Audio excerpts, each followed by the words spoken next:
Here we go. Yeah, hello, everybody. My name is Keoni Lee. I'm the CEO of Hawaiʻi Investment Ready. It's my pleasure to be with you here today to share a little bit about kind of the field that I work in with Hawaiʻi Investment Ready around social enterprises and impact investing. So just for today, we're going to be kind of talking about what social enterprise and for benefit businesses are, a little bit into a high level overview of impact investing and a couple of examples to give you a sense of how it's used here in Hawaii specifically. And then we're going to open it up for Q&A. So if you have any questions as I go, fire them in the chat. If I see them, I'll respond. If not, we'll get to it at the end. And then if we run out of time at the end and there's still questions, we were going to be able to provide that for you. And we're going to be sharing the deck and the recording. So no need to screen grab and do all that stuff. It'll be coming over. Just enjoy and think about the questions and you want to ask. Because there's going to be a lot coming at you in the next, 40 minutes or so. And, I do this work all the time. So, and this is like the world that I live in. And, occasionally there's some jargon and terms that may not be super familiar to you folks. So please ask questions. I'm happy to answer them. There are no dumb questions. We're all learning in this space. This is an emerging field. So yeah, let's just get into it. So let's start first by introducing Hawaiʻi Investment Ready. We're a 501c3 impact intermediary, and our mission is to accelerate economic transformation in Hawaii. And we do that by changing the way that money moves, right? How do we invest differently into what different kinds of businesses that are addressing economic transformation, addressing the challenges that we face, both social, environmental, financial, and all of that is in service of us transforming our economy to a just, abundant, place-based one in which all of Hawaii's peoples, families, and communities can thrive. Before HIR, my entrepreneurial journey I was a social entrepreneur myself. I co-founded OEV TV, the first Hawaiian language and cultural television station in 2007. And then in 2017, co-founded a urban Hawaiian gathering space and event space in Mo'iliili on Oahu called Vai Collective, where we were experimenting around the nexus of community, culture, and commerce. And in 2019, I decided that I wanted to take the helm of HIR. I had gone through HIR. HIR has its core program is a social enterprise accelerator program. And that was started in 2013, and I was in the first cohort. And at that time, it was one of the first accelerator programs in Hawaii. And I think it was also the first indigenous-led accelerator in the country. So far, since 2013, we've run 5 cohorts representing 63 Hawaii-based social enterprises, both for-profit and nonprofit, generating over $100 million in revenue. These enterprises generate over $115 million in revenue and support around 450 jobs in the state. The first 4 cohorts were predominantly Native Hawaiian-led and kind of integrated businesses. But in 2022, we made a pivot. Coming out of COVID, we saw an opportunity to really apply a different kind of intentionality to our work, and it was around systems change. And so we redesigned the accelerator to focus on food systems change, and we ran cohort 5 last year in 2022. We'll be running 2 more cohorts in the food system accelerator over the next few years, and we'll see where we go from there. We don't like to plan too far out. Systems change is unpredictable, and we just gotta take it as far as we can see out into the future, which is just a couple of years. Because as you make changes, things are going to change. And you got to adapt. You got to learn, and that's part of the work. So, I've been throwing this word around, social enterprise, a little bit as we got started. I want to dive into a little bit about what that is and how that's different from other kinds of businesses. But I also want to talk about purpose-driven businesses. So this is a graph. It's from left to right. It moves from pure nonprofit through social enterprise, purpose-driven business to pure profit-driven businesses. So this is kind of a generalization of the spectrum.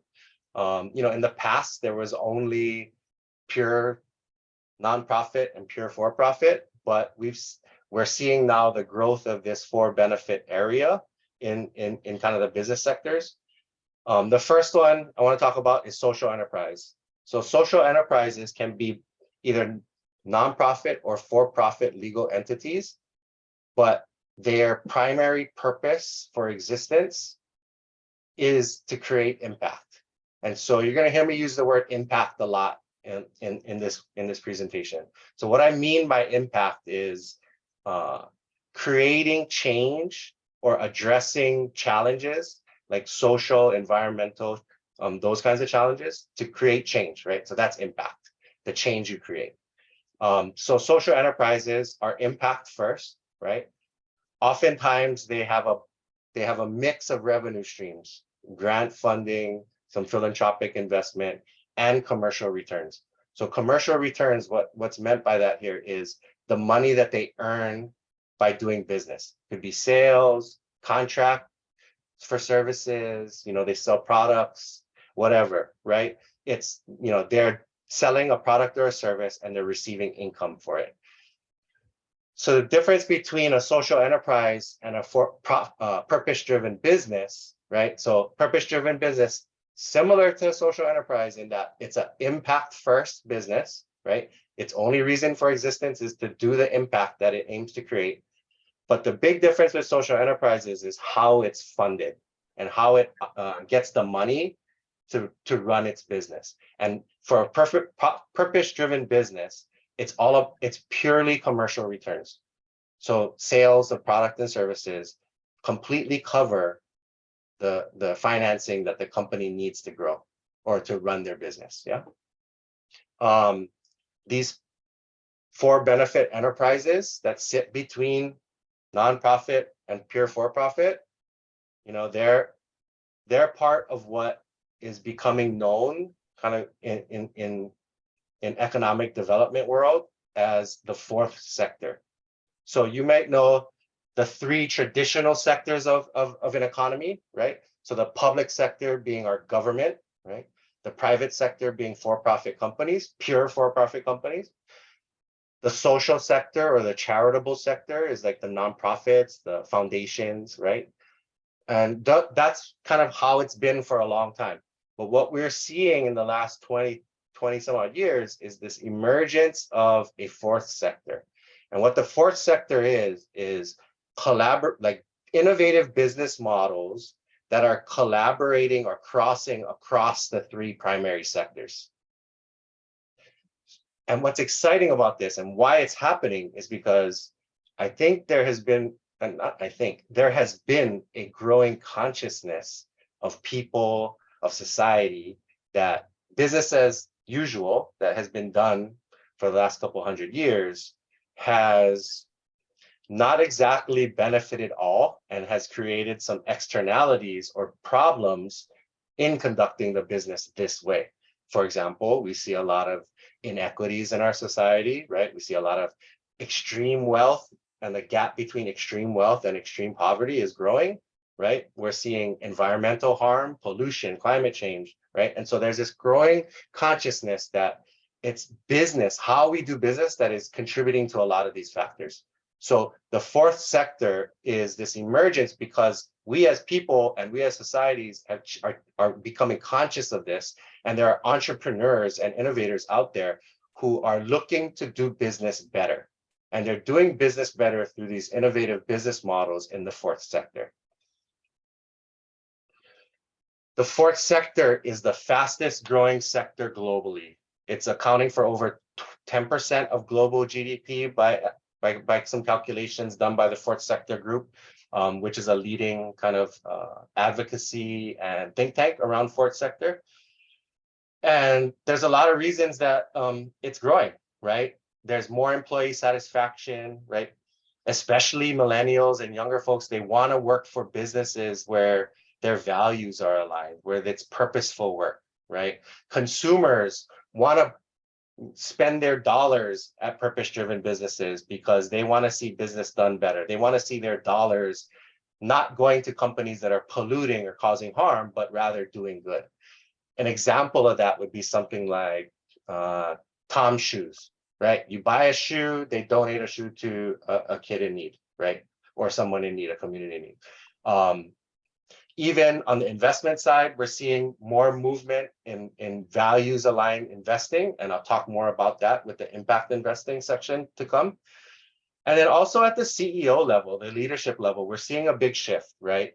From the largest private equity firms like BlackRock, you hear Larry Fink talking about in his CEO letters in the last few years that, business has to be done differently or you're not going to be relevant anymore, right? Climate change is real, inequities are real, right? So, there is this, as I was talking about, this consciousness is emerging. And so what's happening with all of that is that there are more of these fourth sector businesses kind of coming to market and growing in the field. But as they're growing in the field, what we're seeing is that business as usual, the systems of support around investment, particularly, and capitalization and finance, are ill-equipped to meet their needs and realities, right? Because they are different business models. They are not purely financially measured by their performance, right? When you only have a single bottom line, right, and it's financial, it's pretty easy to understand the mechanics of your business, whether you're doing well or not, right? Because there's one. But when we have these multiple bottom line companies, you may have heard that term before, these fourth sector companies, they have to do impact and financials, right? And that makes their business models more complicated. And so what ends up happening is, because of this complexity, right, raising capital is more challenging for these types of businesses.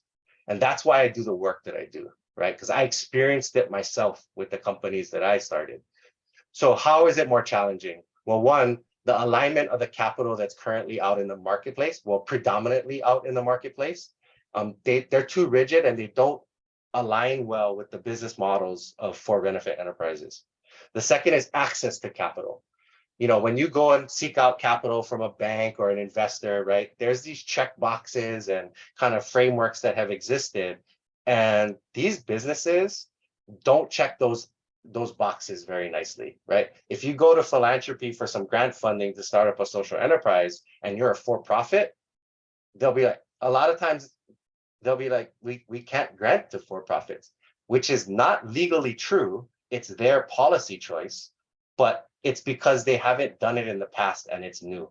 There are more, there's not a lot, but there are more, and it's growing the number of foundations that are willing to grant to for-profits, but it's still not the norm.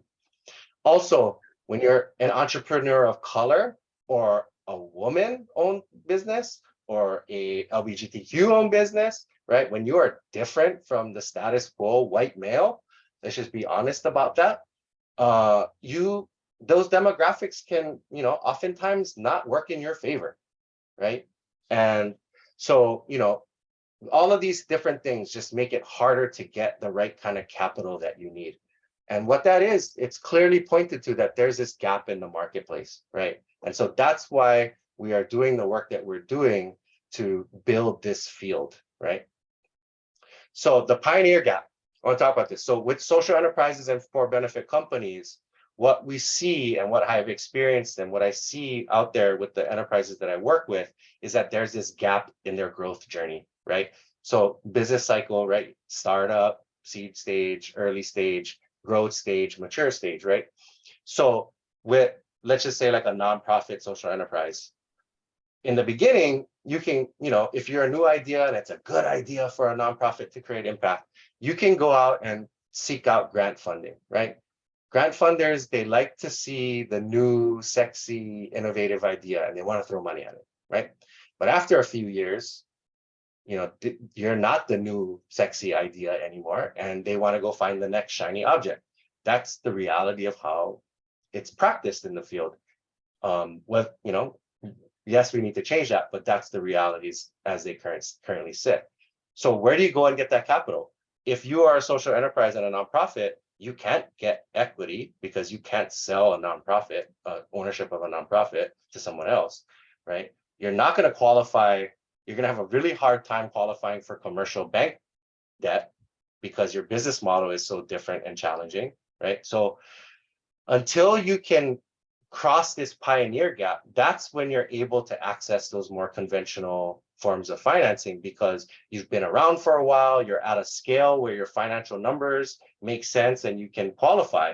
But how do you get over that pioneer gap, right? How do you get past grant funding or startup funding if you're a for-profit to be able to get the financing that you need to grow your business to then get you to the mature stage? And we need to figure this out because there's, if you don't know, there's the United Nations Sustainable Development Goals, right? So by 2030, they've identified these 17 goals that the planet needs to activate and invest in order to save the planet and save our species, for them to just be blunt about it, right? And the estimates that have been made is that we need $3.9 trillion a year just in the US to meet our SDG goals. And right now that number is only at 1.4 trillion. So how do we bridge that gap? Well, let's look at what assets are out in the marketplace, right? So here is a graph of all of the investable assets that are out in the US, right? That white dot is philanthropy. And philanthropy in total is about $1 trillion. The green is government and the blue is private sector. Private sector has 14 times more assets available than government and philanthropy combined, right? Now, you see how there's that 0.5%? Oh, sorry. So what it looks like, actually, so we need to be able to leverage more dollars from the private sector into impact. So how do we do that? So I want to get in a little bit on a high level about impact investing. So what is impact investing? It's an investment philosophy and practice where investments are made with the intention to generate positive, measurable social environmental impact alongside a financial return, right? Impact first, financial secondary, right? And so what does that look like, right? So what's different about impact investing? So first and foremost is what I said, is the intentionality, right? Next is impact investors are willing to take more risk. They want to see the impact and they're willing to take more risk to get there, right? They also tend to be more patient, giving these innovators and entrepreneurs and solutions more time to figure it out and be successful because of the complexity, because they know it's hard, right? If it was easy, it would have been done before, right? The third is partnership. This is an emerging field. When I was in business school in the early 2000s, impact investing didn't exist. The first time I heard about impact investing was in 2013 when I did HIR, right? And so the field is relatively new, but it's growing and it's growing fast. And it's growing fast because there's some practices in impact investing that are just commonplace, right? And partnership is one of them. How do we partner? How do we de-risk? How do we bring our different gifts to work together to solve these complex problems and solve these harder investments? Another one is transparency. Because it's an emerging field, early impact investors were sharing everything that they were doing openly. Here's what I'm investing in. This is what my portfolio looks like.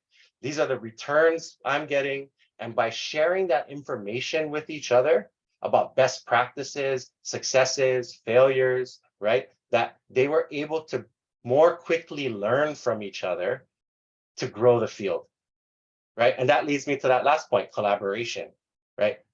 Whereas in the pure for-profit sector, it's about competition, right? In the impact investing world and the impact world, it's more about collaboration and maybe co-opetition to a certain extent.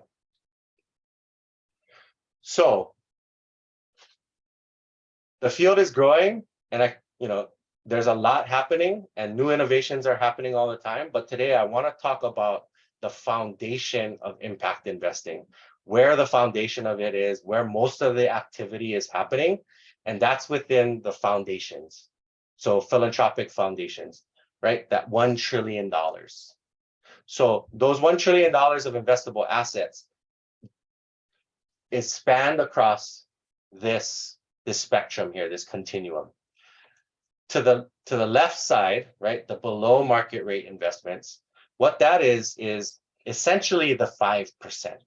So in order for a foundation to maintain its IRS tax-free status, it has to deploy a minimum of 5% of its endowment's value the following year. It's a minimum, right? But there's that 95% in their endowment that is also investable assets. So they can deploy, and where we're seeing the field grow is not just deploying your 5% into impact and not just in grants, but in a mix of different types of investments. But we're also seeing a growth of the 95% where foundations are aligning their endowment investments with their mission, with the impact that they want to create. So what does that look like, right? So on the, right, so here's some different types of impact investments. We all know what grants are, right? High impact, high risk, no financial return expectation, right? They don't want the money back. They're granting it away. So you can do debt in a couple of different ways. So on the 5% side, on the below market side, you can do concessionary debt, which is like below market rate, right? And that can come in a couple of different forms, subordinate loans and senior loans, right? And that's just about like where they're willing to take risk. If they're subordinate, that means if there is loss or failure to pay it back, the subordinate loans are going to get hit first before the senior loans. So the senior loans have more protection because of the subordinate loans. So that's one side. In the middle are guarantees. What guarantees are, they're called credit enhancements. And what they do is they allow other investors, maybe banks, to provide, let's say, debt capital to a social enterprise where they otherwise wouldn't. So the foundation will say, okay, bank, if you lend the money to this social enterprise, we will guarantee it. It's like a co-signer on a loan, right? And so when you have that co-signer, it makes it less risky for the bank. And so they're more willing to move the money. You can also do equity investments. And equity investments, like I said, is when you sell a percentage of ownership in your company for money to grow and do your business. And that can be done both on the endowment side and the philanthropic side. So you can do debt and equity investments on the philanthropic side, so long as you're making those investments with the primary intention of the impact and the mission. And if you just so happen to get a financial upside, it's okay. There's some complications in how you have to account for it with your taxing, with filing your taxes and stuff, but generally speaking, it's doable, right? And then there's some more exotic things around structured exit and quasi debt and equity. I won't go into that. So now that you kind of see the different types of capital products or investments that can be made, impact investments that can be made, how do we use them? So we're seeing the growth of this field, this practice called integrated capital. And that integrated capital is a coordinated use of these different forms, right? Grant, debt, equity, guarantees, and also non-financial resources, technical assistance, right? Partnership, governance. So this mix of using a variety of different kind of financial products to support an enterprise, right? So let's just say you need $1 million for a social enterprise and you can like only qualify for $500,000 in debt. Maybe you'll get a bank to come in and guarantee it, and that gets you to 750, right? And then, you know, the impact is there and people want to do it. And so you go to a foundation and they grant you the last 250. So that's what integrated capital would look like in practice, right? So let's look at it as an example here in Hawaii. So one of the other enterprises that was in HR cohort 1 was Ma'o Organic Farms, right? I was on the board of Ma'o for 9 years, just got off. And so I know a lot about this company, and I wanted to use this as an example since I'm so familiar with it. So if you don't know, Ma'o Organic Farms is based in Waianae. They're in certified organic farm. They're actually the largest one on Oahu right now.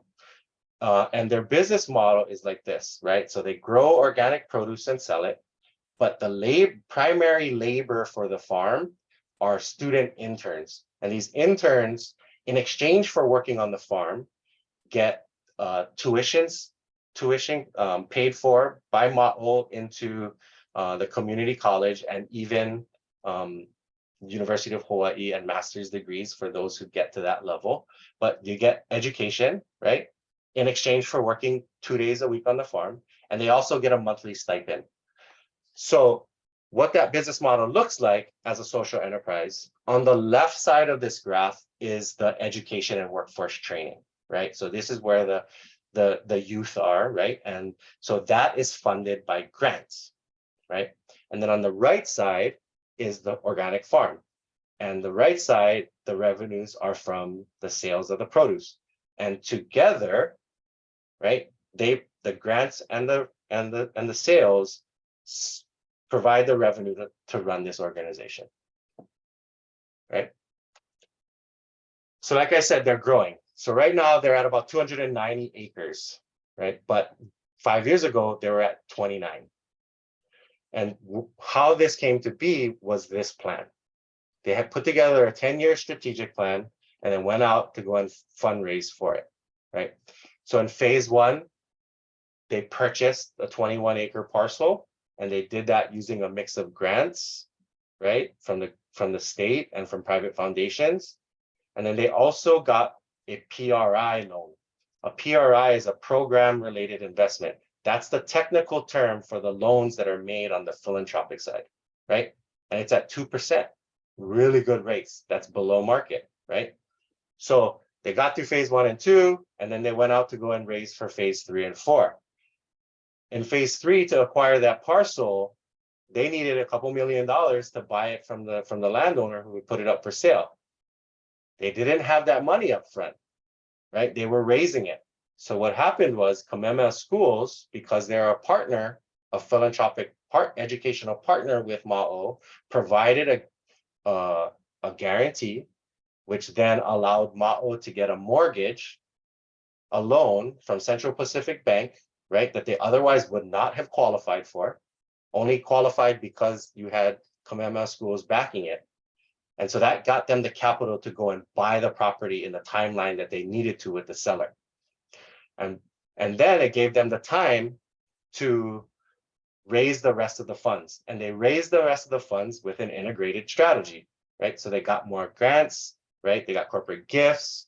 They did a conservation easement, which is another way, but more complicated.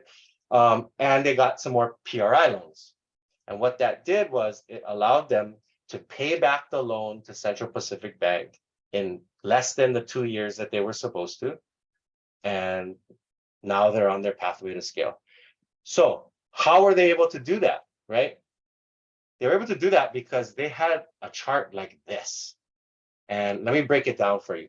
So on the left is the impact, right? That over this 10 years, if they get the funding that they need to acquire these parcels and the grant funding to grow, they said that in 10 years, by their projections, they could quadruple the number of youth that they worked with. They could 10x the amount of organic produce that was grown. They could support 75 more jobs.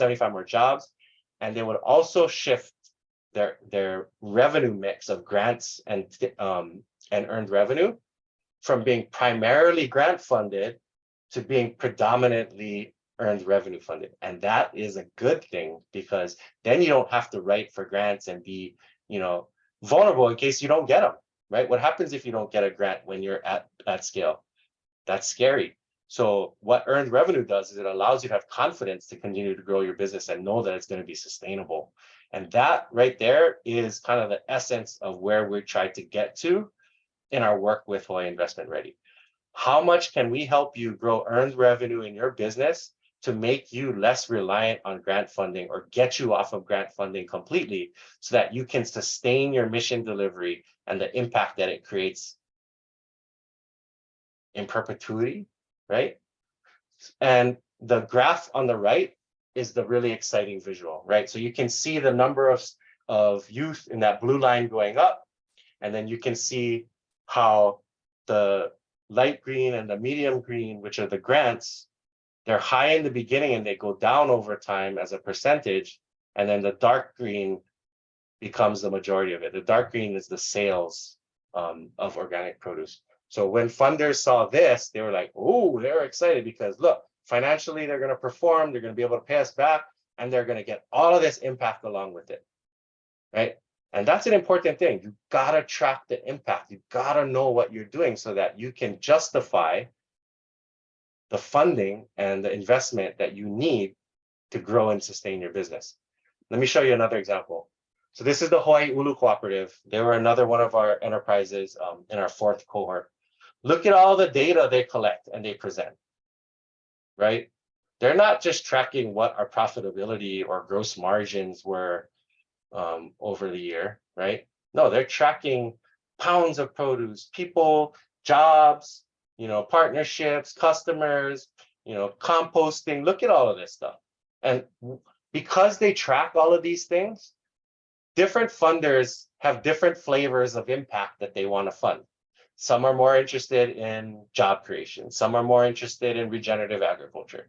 Some are more interested in indigenous crops, right? So whatever, like the more impact that you have and you can articulate, the wider the net you can cast of investors. But it also adds work, right? And complexity. So there's a trade-off. So now that you've seen a couple of examples, you know what a for-benefit enterprise is, a social enterprise, you kind of get a sense of what impact investing is, and you see how impact metrics are important to raising the capital. I just got a few strategies for success. The first one is you have to start with a compelling vision or big idea for change. Like if your idea for change is just not compelling, you're not even going to get through a conversation, right? That is the first filter. A funder or investor or partner has to be excited about the vision that you see that your work is going to move towards. The second is that the engine of your business model is a clear problem, opportunity, solution logic. So what that means is that you understand the problems that exist that you're trying to change, right? And that you see an opportunity to address those problems, and that you have a solution to take advantage of that opportunity, right? And by doing these things, it's going to create the impact that's going to move towards your vision, right? Okay, so that's a lot. Threw a lot at you. Bottom line is, people want to do this work. They're called to do this work. This work is hard, it's complex, right? So seek out mentors and experts to help you on the way. Look for workshops like these. Look for incubators, accelerators. Find angel investors or partners that you can work with. And if you're a nonprofit, find board members who have expertise that can help you on whatever phase of the journey that you're on, right? And the most important advice, the successful entrepreneurs, not just social entrepreneurs, but all entrepreneurs, they ask for help when they need it. And running a social enterprise, you're going to need it. So that's it. I'm going to open it up. And we have some resource links for you, some of the accelerators and incubators and some book recommendations. But really, I just want to open it up now. Thanks, Keoni. Do we have anyone have any questions for Keoni before we close the webinar? I mean, that was a lot, so. We did have a couple of questions that came through the registration. Shall I read a couple of those? Sure. Are there any benefits as a small startup to become a B Corp rather than an LLC? Okay, so B Corp. So certified B Corp is a designation that a business can apply for, where there's what's the qualifications to get that certification, and it has to be around like transparency around your financials, good business practices, those things. Like the way I like to joke about it is you have to drop your pants and show everything. And then if you're doing good and you meet all the eligibility and you go through that process every year, you get certified and recertified. Any advantage to that? I think yes, in certain cases, but not all. It's a big cost and it adds extra work to your, it's a big upfront cost, and it's also a cost of your business to track it and maintain certification. And the only way I think you justify that is if you have a product that you're selling where the customers are going to be looking for that. And so, you see some companies like Olukai and a lot of food companies that have this B Corp certification. In some cases, investors and/or I think it's more with the investors. They want to invest in B Corps for certain industries, and then also it's on the consumer side. Some consumers are sensitive to that. Thanks, Keoni. Another question that folks ask: how do you advocate within an organization that only measures by cost and time constraints? How do you advocate within an organization that only measures cost and time constraints? It doesn't sound like an impact business. So remember what I said in the beginning. An impact business, social enterprise, its primary reason for existence is to create impact. So if that's not the primary reason that business was created, then it's not an impact business. So I don't know. It seems like a trick question, but that's kind of my response. Thank you. Marla, could you repeat that question that you asked again? I got the answer. I just wanted you to repeat the question. Sure. How do you advocate within an organization that only measures by cost and time constraints?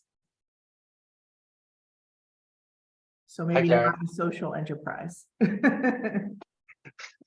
So Karen, you have a question.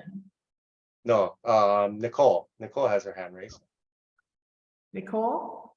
Yes. Aloha. Can you hear me? Yep. Okay, great. Thank you for that presentation. So I run a nonprofit called Zero Waste Hawai'i, and we do some education and outreach work. And we also do some work providing waste audits to partner organizations. Sometimes those are large entities, like we've worked with the Marriott. Sometimes they're much smaller. And I think I've been intuitively moving towards this fourth sector idea without having the language for it. So I really appreciate this presentation. One thing I'm running into is I've had a few folks, so I'm playing around with this idea of when we have small partners, I feel comfortable writing a grant covering our costs to do a waste audit. When we have larger partners that have the capital to help subsidize, cover the cost and serve to benefit from what we're providing them greatly by saving money or through marketing, we want to invite them to cover the cost. And so I've gotten some feedback from our board and other people in the community that this isn't like pono or ethical to have different models of engaging different types of partners that have different assets they can bring to the table. And I'm wondering, do you run into that? And are there ethical considerations? I'm trying to wrap my mind around this and develop a response. I think it's more ethical to make the ones who can most afford to pay for it. That's how I feel. Okay. Right? And these big companies, it may not just be for marketing or saving money. They may also have ESG ratings that they have to meet. So environmental, social, and governance. That's a trend in kind of more mainstream investing, right? Where companies have to report on these things. So these waste audits, especially if you're dealing with a large corporation, right? They may have to hit those. So yeah, they have to pay for it because they're benefiting from that ESG rating, right? Otherwise they wouldn't have the equity capital that they would have. And so, I absolutely think that you should be subsidizing the smaller ones with the larger ones. That's actually kind of pretty common. And as soon as you said we do waste audits, I was like, social enterprise.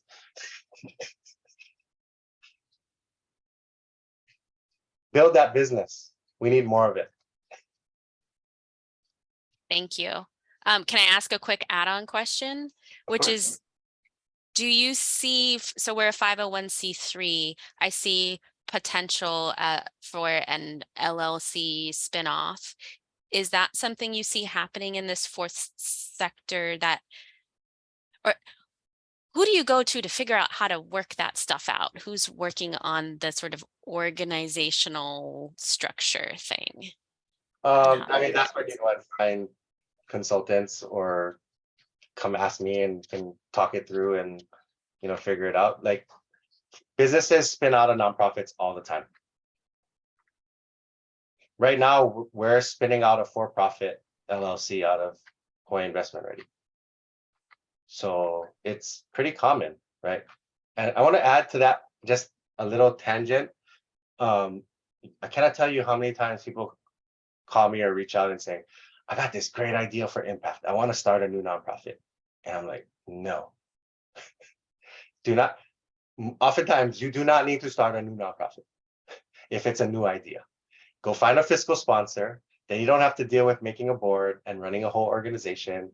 You cleave off 5 or 10% of your grant funding, and all of that's handled for you. And you just go do the work and test it and start it up and see if it's actually viable. And if it is, and it warrants having its own entity, then go do it. Wait, can you repeat that? That sounds really good.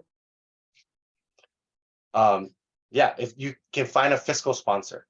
So if another 501c3 that's willing to kind of house your program or your project under their nonprofit umbrella, where they can receive the grant for you and exchange for that responsibility. Oftentimes they'll charge a fee, a fiscal sponsorship fee, depending on the level of support that they're providing for you, right? And that way you don't have to create a board. You don't have to create your own financial management system and bank accounts and all of that. Like, you just go do the work, especially if it's a new idea. Go test it, right? Do it through a fiscal sponsor, test it, see if there's actually a there, go grow it, and then go start a nonprofit if it warrants it. We do not need more nonprofits. We have like 9,000 nonprofits in Hawaii, and like 6,000 of them have less than $25,000 of revenue. I think we're the highest per capita number of nonprofits in the country. Yep. Thank you. Was there anyone else who had any questions for Keoni?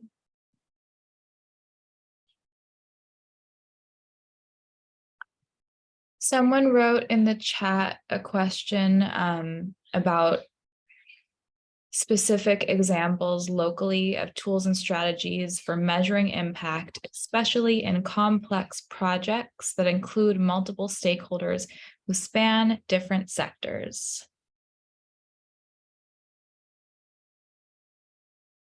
Hi, Lamona. You give me an easy question, huh? Hi, Can you elaborate a little bit?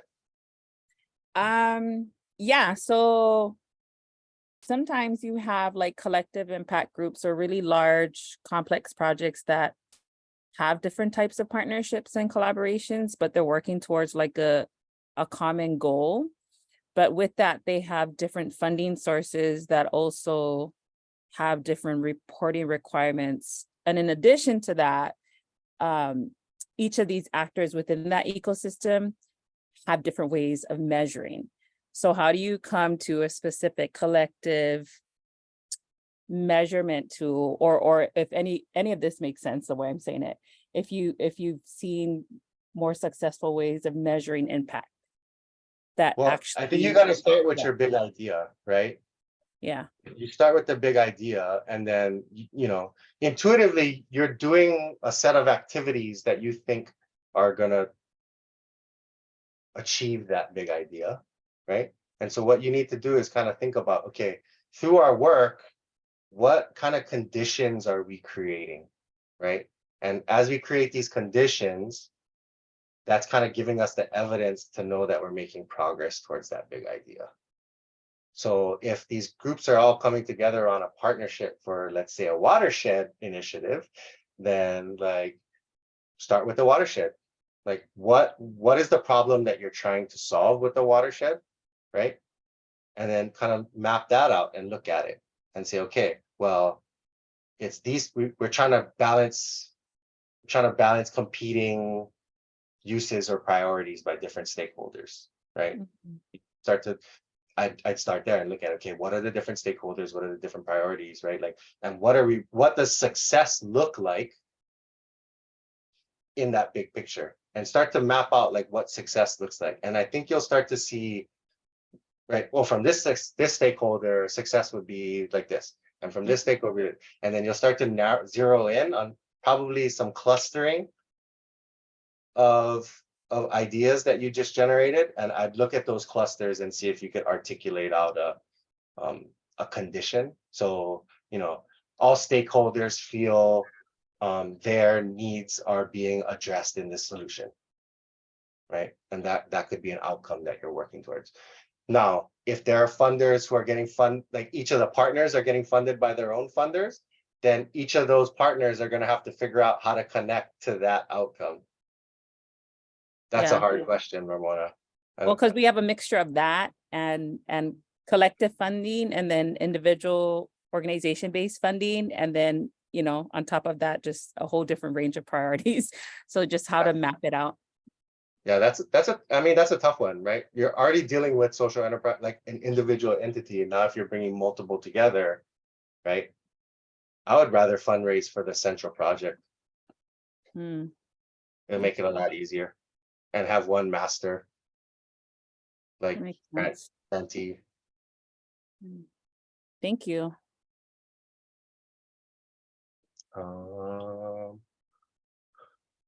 Any more in the chat?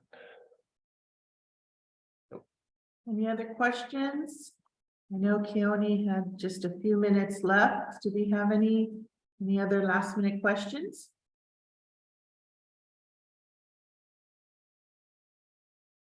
Okay. Lehia. Yeah. Hand up. Get off mute. Oh, yes, Lehia, did you have a question? Hi, sorry, I had too many things pointing in different directions. I guess my question is, Keoni, like for us being a farm, we look to Ma'o a lot for inspiration. And I'm wondering if they are a unicorn or if there are more examples of enterprise, like farm enterprises that you're talking about. Sometimes it's doing that model. Yeah, we're so small currently, and I mean, they feel very far away from us. So is there anyone sort of like in the in-between there? Ho'okua'aina in Maunawili, they have a similar model. Ivikua on the west side of Kauai, and Kumano Ikeala and Aloha Aina Poi Company, they're kind of doing this blended models. Okay. And Ma'o was a unicorn for a little while, but it was a demonstration in the market here in Hawaii. You know, it took a lot of legwork and relationships to be able to put that deal together. But once we did it, it allowed everybody in the ecosystem and the investing ecosystem and funding ecosystem to go, oh, it's possible. And so now we're seeing more of these kinds of deals and possibilities emerge. Okay. Cool. I'll go check. Some of them, those sound familiar. Others don't. So thank you for that. Yeah, and just reach out if you have my email, right? Yeah. Mahalo.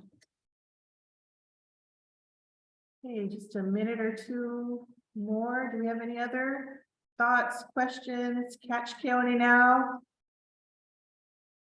Free advice. Free advice. Advice. And if not, I'm gonna thank Keoni so much for, you know, his wisdom and perspective and for conversation with some of you. And I'm just gonna double check if we have any other folks in chat. All right, thank you so much. I did want to segue over to one final thing. The Maui Food Innovation Center we have their instructor chef with us, Douglas Paul. And he's just going to present a little information on the Maui Food Innovation Center and a short video on what they're up to at Maui Community College. Thank you, Keoni. Cool, great, great conversation. Welcome. I just wanted to share a short video of what we are going to be opening up here, a new facility here at UH Maui College. And it's going to be open to students and to local entrepreneurs to further their businesses from a small startup to hopefully a mid-sized startup. And we have lots of great equipment here and great services. So I'm going to show a very nice short video here in just a minute.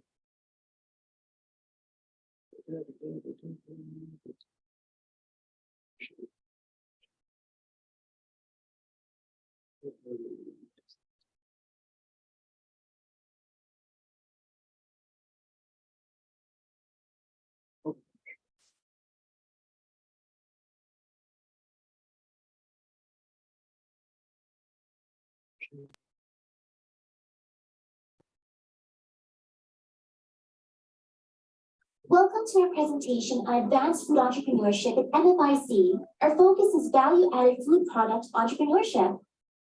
MFIC's value statement is to develop cottage-sized companies into medium-sized food manufacturers in the state of I Hawaii. don't think by we Can't see the providing video. Can't see the video, Chef. Okay. Oh, okay. Sorry about that. Let me see. Pause. Let's see.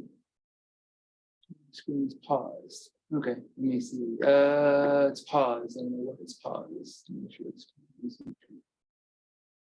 okay. Can you see it now? No, we see a Zoom screen. Okay. And then, You might need to close out the post-attendee Zoom in the meeting and share Okay. specifically the window that has the video on it.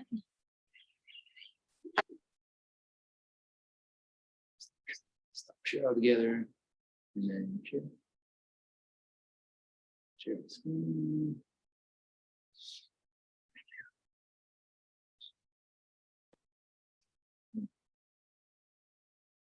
Nope. Welcome to our presentation on advanced food entrepreneurship at MFIC. Our Can you hear it? We can hear it, but can't see it. Oh no. Okay. Sorry. Let me see. Share.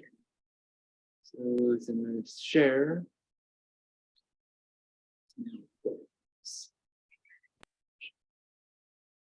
Oh,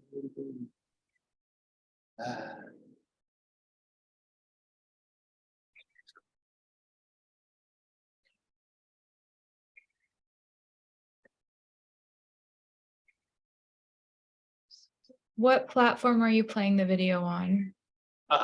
movies and TVs on the my Microsoft. So if you open that, then when you share screen, you should be able to select just the window that the video is playing in. So this share screen option that's green. And then it'll give you a number of different fields to select. And if you click on the one that just shows the video, then it should be able to pull it up. Okay, sorry about that. welcome to our presentation on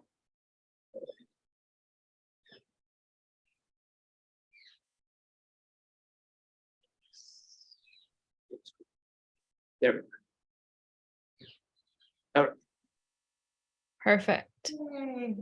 advanced food entrepreneurship at MFIC. Our focus is value-added food product entrepreneurship. MFIC's value statement is to develop cottage-sized companies into medium-sized food manufacturers in the state of Hawaii by providing education, access to industry leaders, and a shared-use food business incubator and processing facility with a vast array of resources and technologies to elevate and foster their growth. MFIC has supported many graduates. Here is a snapshot of a few of our successful graduates. MFIC provides training and support through classes, coaching, business resources networking, and test kitchens. What's new is our $8.5 million facility. What's new in the MFIC facility? The cold process room contains a blast chiller, tumbler vacuum, grinder, meat grinder and mixer, flow wrapper, vegetable peeler, gelato and ice cream maker, and freeze dryer.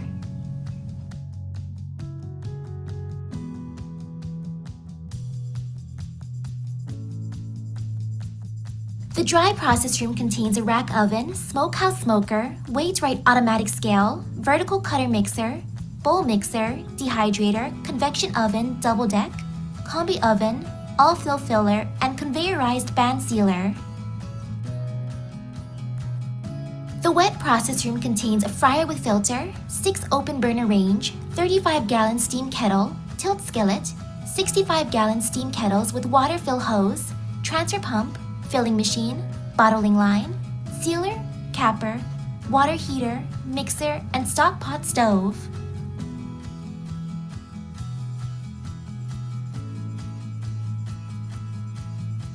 The packaging room contains coder and printer, labeler, metal detector, case taper, tray sealer, pouch sealer, vacuum packer, and vacuum sealer.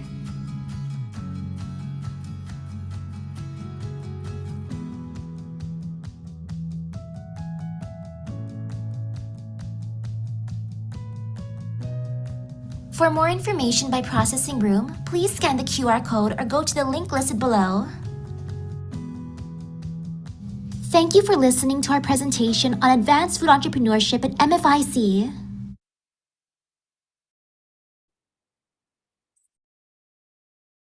Thanks so much, Chef. Did you have anything else to say about the MFIC, and can folks make appointments to, or how do people make appointments to visit the center or work with you? Yes, they can visit us at the web link right there on the chat room, and we are open for classes already. We're non-traditional classes. We do non-credit classes, which also do get credit for the business department credit side as well. So we are starting classes as of right now, and we'll be running them during the summer as well. We are open to the public for other entrepreneurs and small businesses that want to come and try to utilize our equipment here for, again, from taking our business from a small business to a medium-sized business, and to help them with equipment that they might not otherwise be able to even have or even try out in a real world environment here in Maui. That's about it. Yeah, anybody have any questions? Thank you so much. Does anyone have questions for Chef Douglas? Okay, great. Well, this kind of brings us to the conclusion of our webinar. Appreciate you all hanging out. And thank you, Chloe, for all your technical help and help in the chat. And we will be coming back to you with the video and the PowerPoint and links to all of these resources, so you can engage individually with your various entrepreneurship activities. So take care, everyone. Aloha, mahalo.